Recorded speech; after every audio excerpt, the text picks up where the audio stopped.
this is just something that we've said time and time again. You do not have the infrastructure to deal with something like this, whereas here, we're really used to it. Yeah, we are, Anthony, and it has been quite a test for us this week. It's been very, very cold. Hey, over the past couple of weeks now, we've been approaching, I think, our 14th day of this Arctic cold in the Midwest, at least. Not quite that long in Texas, but it's been severe enough to cause the big-time problems. And I've got the advisories and any warnings that are up right now, and there are still some down there. We got a hard freeze advisory, a hard freeze warning, I should say, for all these counties outlined in this kind of Barney purple.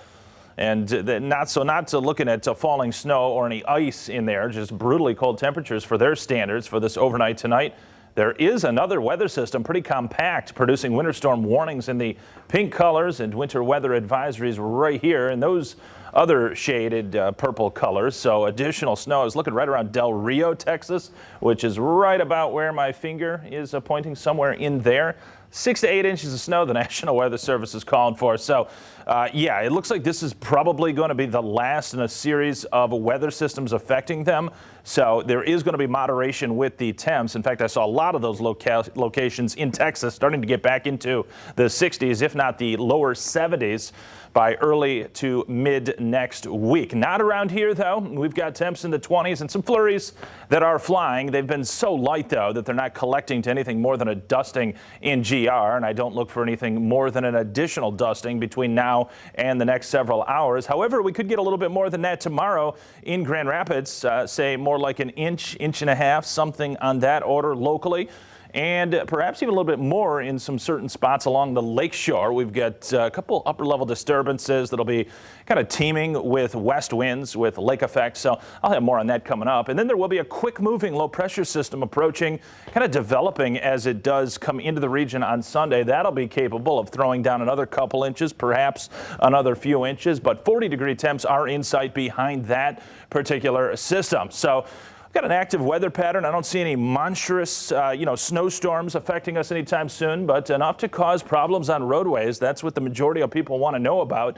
And that could even be a slight issue tonight with some of these flurries. And I'm noticing the pavement a little bit greasy, so watch your driving. This is for tomorrow, though, with lake effect snow showers that will be coming in. Also, I should say, probably lake enhanced snow showers due to the fact that there will be a couple upper level impulses passing across the lake, one in the morning and then one early in the evening. And this model showing about an inch, a little bit above that in Grand Rapids. Keep in mind, lake effect can be goofy here, folks. It can provide some localized banding, and it wouldn't be shocked if somebody checks in by later tomorrow night with, say, 3-4 inches, but that will not be, I don't think, real widespread nor real common, but it's those counties adjacent to the lakeshore that would have that shot to get that kind of snow. Temperatures over the next several days, we begin to revive a bit Sunday, Monday, how about mid-30s? We've got a couple of 40s there now for Tuesday and Wednesday. No big changes with the forecast relative to what I was telling you yesterday, but we did take it to 40 degrees. So we've got that to look forward to by the middle of next week. So there will be some melting around here. Included with that will be a bit of sunshine around the Midwest. Yes, it is still cold, but we're easing it just a bit. There's no more single digits there. It's more like teens and 20s, which of course is still below normal. But the air that we're tapping from here in central and western Canada looking a little bit better as well. As I mentioned on the weathercast yesterday, an active and strong jet stream pushing into British Columbia, that westernmost province in southern Canada. That jet stream going to be responsible for bringing Pacific air into our pattern. That's always a milder brand of air.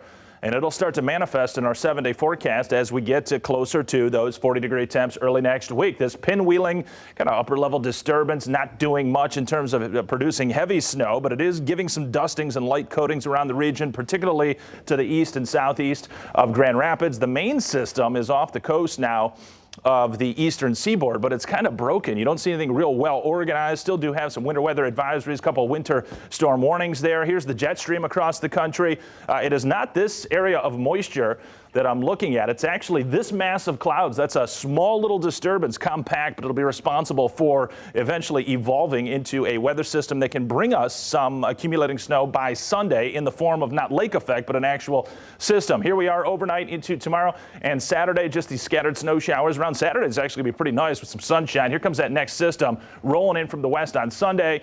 And again, probably a couple inches, maybe we squeeze out a few inches. That will pave the way, though, to this Pacific air mass that is going to be milder. Doug and Annie.